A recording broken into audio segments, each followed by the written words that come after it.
اعلموا أن الله شديد العقاب وأن الله غفور رحيم. ما على الرسول إلا البلاغ والله يعلم ما تبدون وما تكتمون. قل لا يستوي الخبيث والطيب ولو أعجبك كثرة الخبيث فاتقوا الله يا أولي الألباب لعلكم تفلحون.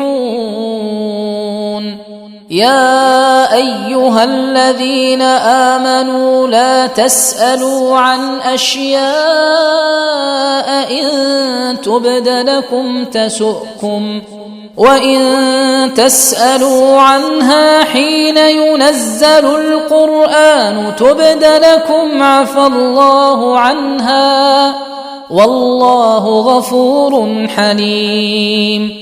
قد سألها قوم من قبلكم ثم أصبحوا بها كافرين.